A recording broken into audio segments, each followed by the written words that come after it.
Allahu Akbar, Allahu Akbar, Allahu Akbar, Allahu Akbar, Allahu Akbar, Allahu Akbar, Allahu Akbar, Allahu Akbar, Allahu Akbar. Alhamdulillahi katsira wa subhanallahi bukratan wa asila. La ilaha illallah wa la na'budu illa iyyahu mukhlishina lahuddin. Walau karihal kafirun, walau karihal munafiqun, walau karihal musyrikun. Syahadu an la ilaha illallah wahdahu la syarika lah, wa asyhadu anna Muhammadan abduhu wa rasuluh alladzi la nabiyya ba'dahu. Allahumma salli wa sallim wa barik ala hadzal nabiyil karim wa ala alihi wa ashabihi wa man tabi'ahum bil ihsani illa yaumiddin wa ala alihi wa ashabihi ajma'in. Amma ba'du, fa ya ibadallah, inni usikum wa nafsi bi taqwallah wa ta'atihi la'allakum turhamun. Qala Allah ta'ala fil Qur'anil 'azim wa huwa asdaqul qailin. A'udzu billahi minasy syaithanir rajim. Bismillahirrahmanirrahim. Ya ayyuhalladzina amanu taqullaha haqqa tuqatih wa la tamutunna illa wa antum muslimun. Faqala ta'ala bi ayatil ukhra, inna a'tainakal kautsar fasholli li rabbika wanhar inna syani'aka wal abtar. Faqala hadis Rasulullah sallallahu alaihi wasallam, inna fi jasadil mudghah idza salahat salahat jasadu kulluh wa idza fasadat fasadat jasadu kulluh inna wahya qalbi. Shadaqallahul azim wa shadaqa rasulul karim. Alhamdulillah, kita bersyukur kepada Allah Subhanahu wa taala Rabbul Jalil yang telah melimpahkan rahmat, nikmat, bahkan hidayah hingga hari ini, pada pagi hari ini kita ditundukkan pandangan, dimantapkan hati dan pikiran, melangkah ke rumah Allah, sujud ke tempat yang diinjak telapak kaki, tapi perkataan yang keluar subhana rabbiyal a'la wa bihamdi. Tempatnya hina tapi kalimatnya suci, hanya untuk melihatkan kepada Allah kalau diri ini tidak sombong di hadapan Allah Subhanahu wa taala. Mudah-mudahan segala amal ibadah dan segala dosa kita diampuni oleh Allah Subhanahu wa taala. Amin ya rabbal alamin. Salawat beriringan salam tidak bosan-bosannya kita doakan kepada Allah. Mudah-mudahan diberikan buat baginda Rasulullah sallallahu alaihi wasallam. Bapak-bapak, ibu-ibu kaum muslimin, sidang jemaah Idul Adha yang dirahmati Allah. Pada pagi yang berbahagia ini, khatib berwasiat pada diri khatib sendiri dan teristimewa untuk kita yang hadir pada hari ini. Ad-dunya al-mata'ul ghurur. Dunia ini adalah tempat tipu daya. Baik yang menipu daya adalah wanita, harta, tahta dan segala macamnya. Ad-dunya al-makamul musibah. Dunia ini juga merupakan sarangnya musibah. Tapi ingat, Allah menciptakan tanpa alasan pun Allah berikan sebab dan musibahnya. Ad-dunya al-makamul ibadah. Dunia ini pun merupakan tempat ibadah. Maka pada hari ini kami ingatkan, marilah kita senantiasa memantapkan keimanan kepada Allah Subhanahu wa taala. Karena tak ada hidup yang lebih baik melainkan mempertahankan akidah dan keimanan, dan tak ada mati yang lebih berharga melainkan berbekal takwa di hadapan Allah Subhanahu wa taala. Adapun yang akan menjadi judul khutbah Idul Adha kita, ada 3 pelajaran yang bisa kita ambil dari kisahnya Nabi Ibrahim alaihissalam. Allahu Akbar, Allahu Akbar, Allahu Akbar, walillahil hamd. Bapak ibu kaum muslimin sidang jamaah Idul Adha rahimakumullah. Bulan Zulhijjah adalah salah satu bulan yang menurut ulama dikategorikan sebagai bulan muhasabatun nafsi. Ini adalah bulan penghujung tahun Hijriah. Ada 4 diantaranya adalah bulan Zulhijjah, dari Muharram, Safar, Rabiul Awal, Rabiul Akhir, Jumadil Awal, Jumadil Akhir, Rajab, Sya'ban, Ramadan, Syawal, Zulkaidah, Zulhijjah. Kita sudah berada di penghujung tahun. muhasabah diri kita. Sujud yang sudah kita lakukan tadi adalah bentuk ibadah badan. Fasalli, maka sholatlah, wanhar, nanti pun kita akan berkurban. Ada beberapa ibadah di bulan Zulhijjah yang sangat luar biasa. Dituntut ibadah badan. Hari ini pun saudara kita, dia berangkat ke Baitullah. Walillahi 'alan nasi hajjul baiti man istata'a ilaihi sabila. Dia punya kemampuan hidup, dia punya kemampuan berpikir, dia punya kemampuan psikologis yang mantap, dia pun punya kemampuan uang yang banyak. Dia berangkat ke Baitullah menemui Allah dalam wukuf di Arafah.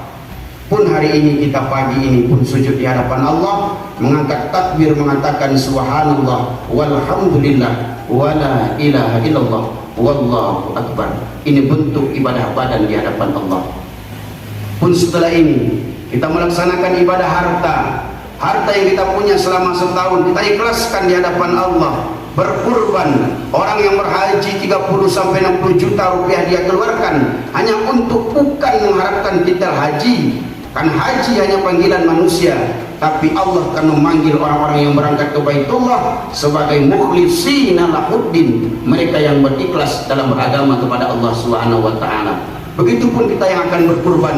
Para peserta kurban kami ingatkan, jika ingin mendapatkan pahala sehelai bulu, jika ingin mendapatkan pahala segumpal daging, jika ingin mendapatkan pahala setetes darah, maka jangan keluarkan upat, puji, sumpah, serapah pada pagi hari ini. Ikhlaskan hanya untuk Allah Subhanahu wa taala. Karena memang niat kita berkurban, qaraba yuqarribu qariban, dekat dan mendekati dan ingin dekat terus bersama Allah Subhanahu wa taala.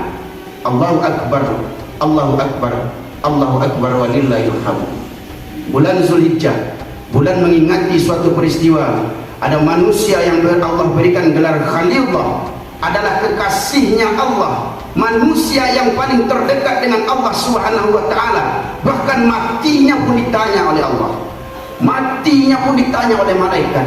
Datang malaikat di hadapan Ibrahim, ya Ibrahim, aku diutus oleh Tuhanmu untuk mencabut nyawamu hari ini. Lalu apa kata Ibrahim? Ya Israel, bukankah aku ini Khalilullah? Bukankah aku ini kekasih Allah? Lalu mana mungkin aku dimatikan Allah Subhanahu wa taala dalam keadaan seperti ini? Lalu kata Israel, ya Ibrahim, bukankah kau kekasih Allah? Bukankah kau merindukan Allah? Jika kau merindukan Allah, wahai Israel, tak ada kekasih yang tak merindukan kekasihnya. Wujud dari semua itu adalah pendek langkah di dunia, panjang langkah ke akhirat. Itulah yang disebut dengan kematian. Ditanya ajalnya. Lalu bagaimana mungkin kita yang hari ini kita pakai sorban, yang hari ini kita pakai baju putih, kain sarung mewah, pakai celakung putih dan segala macamnya, belum tentu sujud kita di hadapan Allah diterima Allah. Lalu bagaimana mungkin kita tak punya malu ketika berdosa di hadapan Allah Subhanahu wa taala. Nabi Ibrahim alaihissalam, dia diberi gelar Khalilullah, bukan berarti semata-mata Allah memberikan kesombongan pada Nabi Ibrahim. Sebelum dijadikannya Ibrahim ini Nabiullah, betapa luar biasanya Ibrahim mencari Tuhan. Ibrahim melihat matahari yang terbit di siang harinya, dia mengatakan ini Tuhan. Tapi ketika di senja hari matahari pun hilang, takkan mungkin matahari ini Tuhan, karena Tuhan takkan mungkin tenggelam. Pada malam hari dia melihat rembulan, inikah Tuhan, cahayanya luar biasa. Tapi sepertiga malam bulan pun menghilang, Tuhan takkan mungkin menghilang di atas dunia. Ketika dia yakini ke otaknya, sampai ke dalam hatinya, dia mengatakan la ilaha illallah. Wujudnya adalah Rabbus samawati wal ardh, Tuhan yang punya langit, Tuhan yang punya bumi. Termasuk Ibrahim adalah makhluk Allah Subhanahu wa taala. Ibrahim tak Allah berikan menjadi manusia yang luar biasa, tanpa tempaan yang luar biasa dari Allah Subhanahu wa taala, tanpa ujian dari Allah Subhanahu wa taala. Bahkan berat diberikan ujian kepada Nabi Ibrahim alaihissalam. Apa pelajaran yang diceritakan Nabi Ibrahim? Yang pertama, Nabi Ibrahim alaihissalam dia beriman, tapi makin diuji oleh Allah Subhanahu wa taala. Allahu akbar, Allahu akbar, Allahu akbar walillahil hamd. Seorang Nabi Allah, dia tidak terlahir dari perut seorang ibu yang Islam, Dia tidak terlahir dari bibit seorang ayah yang Islam. Dia terlahir dari seorang bibit ayah yang kafir, Azar, pembuat berhala, penyembah patung, penjual berhala. Ayahnya Azar, anaknya Ibrahim. Ayahnya kafir, anaknya beriman kepada Allah Subhanahu wa taala. Tapi dia lembut kepada bapak ibunya.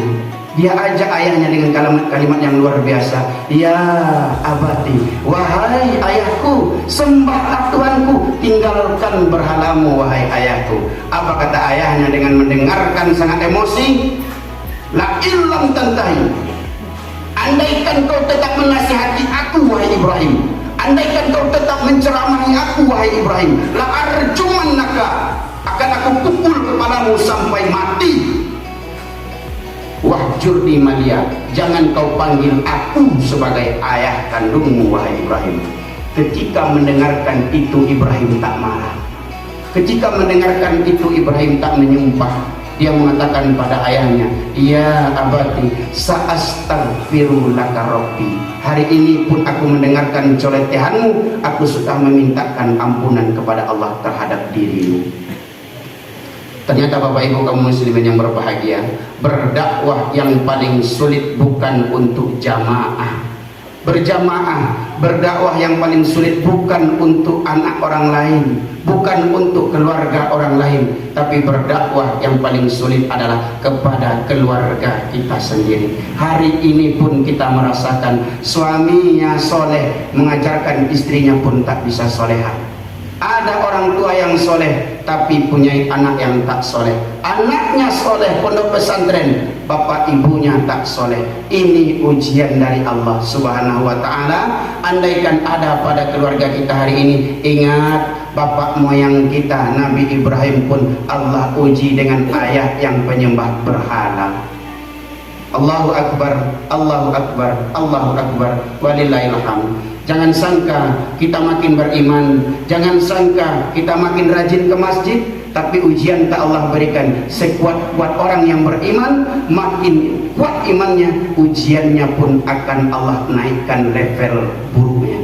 Artinya Allah jadikan kehinaan pada orang yang beriman pada sifat dunia, Allah tinggikan dalam hal akhirat kepada Allah Subhanahu wa ta'ala. Bapak kaum muslimin yang berbahagia, yang kedua, apa pelajaran dari Nabi Ibrahim alaihissalam? Nabi Ibrahim alaihissalam bukan hanya diberikan ujian dari keluarganya, tapi Allah berikan ujian kepada Nabi Ibrahim, punya masyarakat yang zalim dan pemerintah yang zalim. Untuk apa diajarkan kepada Ibrahim? Untuk tetap hanya bergantung kepada Allah Subhanahu wa ta'ala. Masyarakatnya zalim, masyarakatnya penyembah patung mengikut ayahnya, masyarakatnya menyembah berhala mengikut ayahnya. Tapi ketika diajak masyarakatnya untuk menyembah Allah, tak satu pun dari mereka yang mendengarkan Ibrahim, karena Ibrahim hanyalah orang yang lemah, Ibrahim hanyalah seorang pemuda yang biasa-biasa saja. Tapi bagaimana cara Allah untuk mendidik Ibrahim? Kepandaiannya mencari Tuhan, kepandaiannya memantapkan akidah, mantap di pikirannya untuk menguji manusia. Dihancurkan semua berhala, ditinggalkan satu berhala yang besar. Berkumpul orang Arab pada masa itu. Siapa yang menghancurkan berhala kami? Siapa yang menghancurkan Tuhan kami? Lalu apa kata Ibrahim dengan bijaknya, suara kerasnya dia berkata, fa asluhu in kanu yantikun. Jangan tanya saya, tanya pada satu patung yang belum dihancurkan, ada kapak di sisi bagian lehernya. Apa kata masyarakat? Gila kau Ibrahim. Mana mungkin kami bisa berkata pada patung? Bagaimana mungkin kami bisa berkata pada berhala, pada sesuatu yang tak hidup? Aku memang gila kalian katakan, tapi kalian lebih gila karena menyembah dan memberikan sesembahan kepada patung. Mendengarkan yang demikian, marah masyarakat yang zalim tadi. Ariku, bakar Ibrahim, dibakar Ibrahim. Tapi ketika dibakar Ibrahim, dimasukkan ke dalam api. Apa kata Allah kepada api? Inilah pertolongan Allah. Allah tak meminta pada Namrud, padamkan apinya, panas diri saya Namrud, mati saya nanti. Nabi Ibrahim tak meminta pada manusia. Nabi Ibrahim hanya meminta kepada Allah. Kalau memang Allah Tuhan yang dia yakini, mana mukjizat yang akan diberikan kepada Ibrahim? Dia tunggu dimasukkan ke dalam api. Datang perintah Allah pada api, ya nar, wahai api, engkau yang hari ini biasanya bersifat panas, kunni bardan, dinginlah engkau wahai api, wassalaman, keluarkan Nabi Ibrahim dengan selamat dan sejahtera. Selamat Nabi Ibrahim karena hanya bergantung kepada Allah, bukan kepada manusia, bukan kepada jabatan. Hari ini banyak manusia yang tak mau bergantung kepada Allah, meminta banyak kepada Allah tapi tak mau melakukan sedikit ibadah untuk Allah Subhanahu wa taala.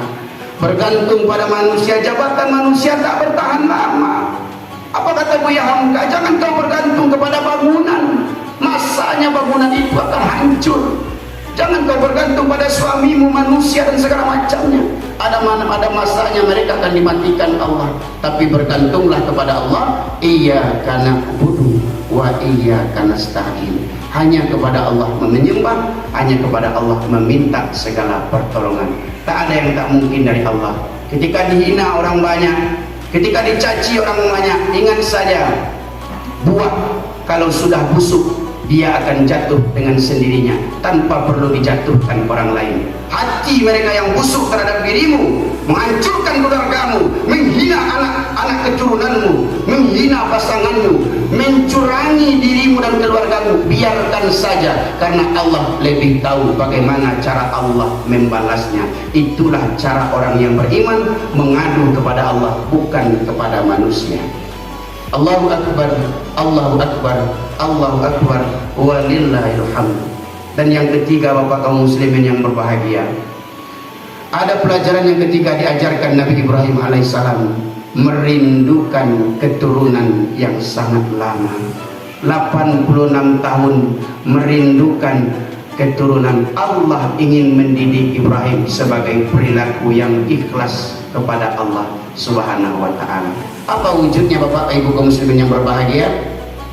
Wujudnya adalah ketika dia menikahi Siti Sarah, istri pertamanya, dia tak punya keturunan. Siti Sarah pun meminta kepada Ibrahim, ya suamiku, menikahlah sekali lagi, mudah-mudahan kau nanti akan mendapatkan keturunan. Ibrahim menolak, tapi istrinya tetap meminta, tetaplah wahai suamiku, mantapkan dirimu, menikahlah sekali lagi dengan Siti Hajar. Dia menikah dengan Siti Hajar. Ternyata alih mendapat keturunan cepat, ternyata pada Siti Hajar pun dia lama mendapatkan keturunan. 86 tahun hanya meminta kepada Allah, Rabbi habli minas sholihin, ya Allah berikan aku anak yang soleh. 86 tahun meminta lama. Khalilullah, kekasih Allah, meminta lama, Allah kabulkan. Lalu bagaimana mungkin dengan kita yang hari ini doanya tertolak, kita menyembah kepada Allah? Bapak kaum muslimin sedang jamaah Idul Adha yang dirahmati Allah, ketika mendapati Ismail anaknya lahir, 86 tahun Siti Hajar hamil, dia mengandung anaknya Ismail yang akan menjadi nabi penerus Nabi Ibrahim. Lalu setelah itu pun lahir keturunan beliau dari istri yang pertama Siti Sarah, bernama nabinya Nabi Ishak. Bapak moyangnya para nabi adalah Nabi Ibrahim alaihissalam. Betapa luar biasanya diajarkan oleh Allah ikhlasnya Nabi Ibrahim alaihissalam. Luar biasa ikhlas beliau. Ketika anaknya sedang senang-senangnya bermain, dipanggil anaknya, ya bunayya inni ara fil manam, wahai anakku, aku bermimpi. Apa mimpimu hai ayah? Inni atsbahuka, aku menyembelih dirimu di dalam mimpiku wahai anakku. Apa kata Ibrahim kepada Ismail? Wahai Ismail, maza tukmar, bagaimana pendapatmu tentang mimpiku? Dia minta pendapat kepada anaknya. Ini mimpiku menyembelih dirimu hai Ismail, apa pendapatmu? Lalu kata Ismail yang ikhlas, wujud dari dia pernah ikhlas, ayahnya berbakti kepada ayahnya yang kafir, dia punya keturunan pun baik, hingga dia menyatakan kepada ayahnya, ya abati satajiduni insyaallah ma'as sabirin. Ini diriku Ismail anakmu, ikhlas menerima kalau memang itu perintah Allah. Sungguh sungguh aku termasuk orang-orang yang sabar. Lama mendapatkan keturunan, pas dapat keturunan harus ikhlas berbagi kepada Allah Subhanahu wa taala.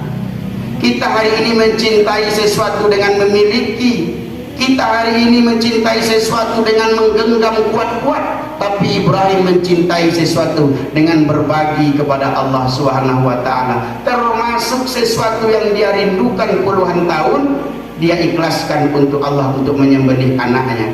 Tapi ternyata Allah Subhanahu wa taala kembali menguji keimanan Nabi Ibrahim. Anaknya pun diganti dengan seekor kibas. Ismail selamat. Itulah perintah kurban yang hari ini kita laksanakan. 1 ekor kambing sunnah muakkad bagi seseorang yang sudah mempunyai kemampuan. Bukan wajib, tapi sunnah muakkad, sunnah yang dekat dengan Rasulullah Sallallahu Alaihi Wasallam. Allahu Akbar, Allahu Akbar, Allahu Akbar, walillahil hamd. Bapak Ibu kaum muslimin sedang jamaah Idul Adha yang dirahmati Allah. Nabi Ibrahim alaihissalam mengorbankan anaknya. Kita hari ini hanya mengorbankan harta kita, mengorbankan ternak kita, 1 ekor kambing atau 2 juta rupiah, atau 1 ekor sapi 14 juta rupiah dan segala macamnya. Kita hanya mengikhlaskan itu. Lalu bagaimana mungkin kita tidak bisa mendidik diri kita ikhlas kepada Allah Subhanahu wa taala?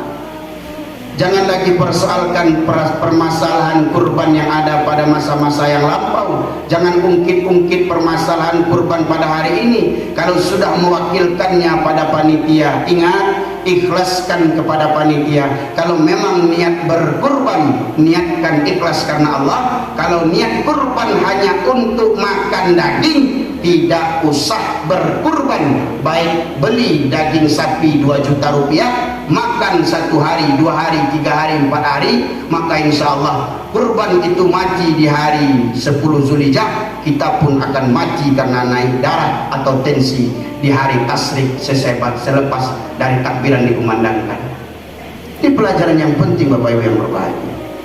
Nabi Ibrahim mengajarkan sabar, Nabi Ibrahim mengajarkan memantapkan iman, dan Nabi Ibrahim mengajarkan keikhlasan. Mudah-mudahan kita yang hadir pada pagi hari ini, walaupun hukum mendengarkan khutbah ini sunnah, tapi pada perempuan sangat baik sekali untuk mendengarkan khutbah. Bahkan kata Rasulullah Sallallahu Alaihi Wasallam, sekalipun perempuan itu berhalangan, maka dia tetap diperintahkan untuk mendengarkan khutbah, walaupun tak ikut melaksanakan sholat hari raya Idul Adha.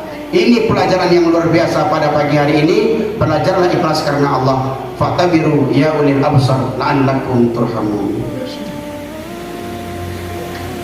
Allahu Akbar, Allahu Akbar, Allahu Akbar, Allahu Akbar, Allahu Akbar, Allahu Akbar, Allahu Akbar. Alhamdulillahilladzi khalaqal mauta wal hayata linabluwakum ayyukum ahsanu amala. Asyhadu an la ilaha illallah wa asyhadu anna Muhammadan abduhu wa rasuluh alladzi la nabiyya ba'da.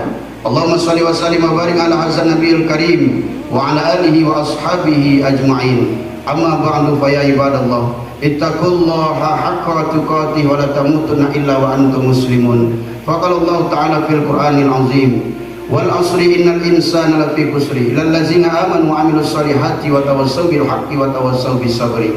Innallaha malaikatahu yusholluna 'alan nabi ya ayyuhallazina amanu shallu 'alaihi wa sallimu taslima.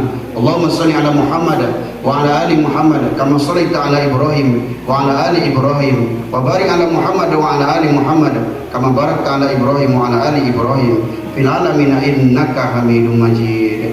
A'udzu billahi minasy syaithanir rajim. Bismillahirrahmanirrahim.